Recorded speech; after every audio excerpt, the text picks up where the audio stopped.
माता रानी के भक्त हैं तो कथा को पूरी जरूर सुनिएगा, अधूरी ना छोड़िएगा।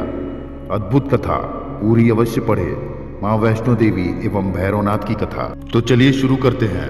हिंदू महाकाव्य के अनुसार माँ वैष्णो देवी ने भारत के दक्षिण में रत्नाकर सागर के घर जन्म लिया। उनके लौकिक माता पिता लंबे समय तक निसंतान थे। दैवी बालिका के जन्म से एक रात पहले रत्नाकर ने वचन लिया कि बालिका जो भी चाहे वह उनकी इच्छा के रास्ते में कभी भी नहीं आएंगे। माँ वैष्णो देवी को बचपन से त्रिकुटा नाम से बुलाया जाता था। बाद में भगवान विष्णु के वंश में जन्म लेने के कारण वे वैष्णवी कहलाई। जब त्रिकुटा 9 साल की थी तब उन्होंने अपने पिता से समुद्र के किनारे पर तपस्या करने की अनुमति चाहिए। त्रिकुटा ने राम के रूप में भगवान विष्णु से प्रार्थना की। सीता की खोज करते समय श्री राम अपनी सेना के साथ समुद्र के किनारे पहुंचे।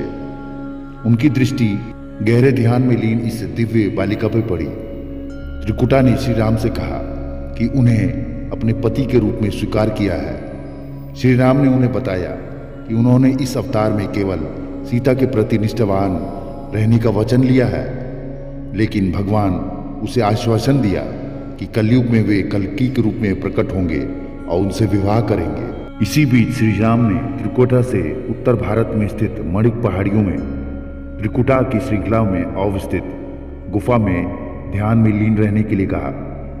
रावण के विरुद्ध श्री राम की विजय के लिए माता ने नवरात्र मनाने का निर्णय लिया।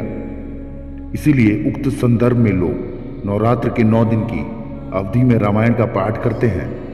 श्री राम ने वचन दिया था कि समस्त संसार द्वारा माँ वैष्णो देवी की स्तुति गाई जाएगी। त्रिकुटा माँ वैष्णो देवी के रूप में प्रसिद्ध होंगी और सदा के लिए अमर हो जाएंगी। समय के साथ साथ देवी माँ के बारे में कई कहानियां उभरी हैं। ऐसी ही एक कहानी है श्रीधर की। श्रीधर माँ वैष्णो देवी का प्रबल भक्त थे। वे वर्तमान कटरा से करीब 2 किलोमीटर की दूरी पर स्थित हंसली गांव में रहते थे। एक बार माँ ने एक मोहक युवा लड़की के रूप में उन्हें दर्शन दिए।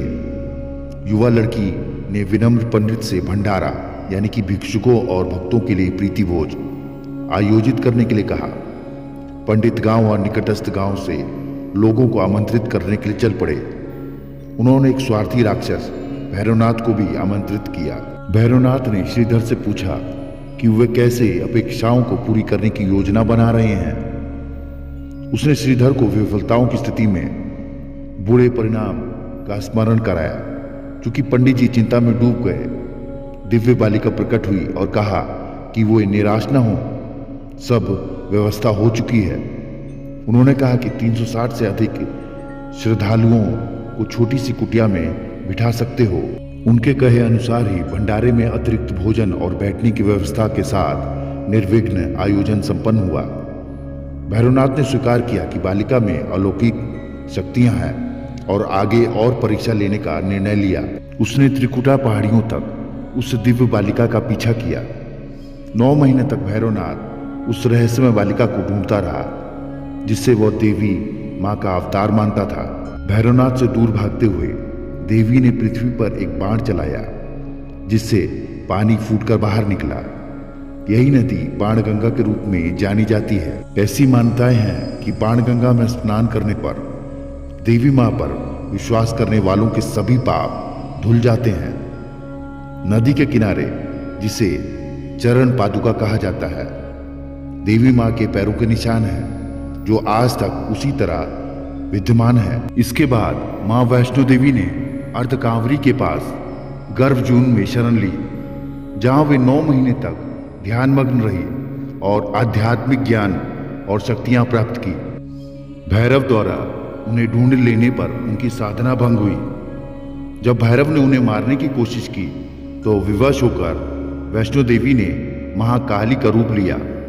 दरबार में पवित्र गुफा के द्वार पर देवी मां प्रकट हुई। देवी ने ऐसी शक्ति के साथ भैरव का सिर धड़ से अलग कर दिया कि उसकी खोपड़ी पवित्र गुफा से 2.5 किलोमीटर की दूरी पर भैरव घाटी नामक स्थान पर जा गिरी। भैरव ने मरते मरते क्षमा याचना की। देवी जानती थी कि उन पर हमला करने के पीछे भैरव के प्रमुख मंशा मोक्ष प्राप्त करने की थी। उन्होंने न केवल भैरव को पुनर्जन्म की चक्र से मुक्ति प्रदान की, बल्कि उसे वरदान भी दिया कि भक्त द्वारा यह सुनिश्चित करने के लिए कि तीर्थ यात्रा संपन्न हो चुकी है, यह आवश्यक होगा कि वह देवी मां के दर्शन के बाद पवित्र गुफा के पास भैरवनाथ के मंदिर में भी दर्शन करे। इसी बीच वैष्णो देवी के 3 पिंड सहित एक चट्टान का आकार ग्रहण किया और सदा के लिए ध्यान मग्न हो गई। इसी बीच पंडित श्रीधर अधीर हो गए। वे त्रिकुटा पर्वत की ओर उसी रास्ते आगे बढ़े जो उन्होंने सपने में देखा था। अंततः वे गुफा के द्वार पर पहुंचे। उन्होंने कई विधियों से पिंडों की पूजा को अपना दिनचर्या बना लिया। देवी उसकी पूजा से प्रसन्न हुई। वे उसके सामने प्रकट हुई और उन्हें आशीर्वाद दिया।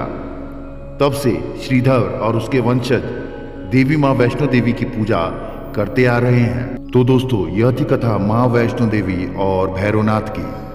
अगर कथा पसंद आई है तो वीडियो को लाइक करे कि न करे, सब्सक्राइब करे कि न करे, कमेंट में जय श्री माता रानी की जरूर लिखें। तो मिलते हैं अगली किसी बेहतरीन अध्यात्म कहानी के साथ।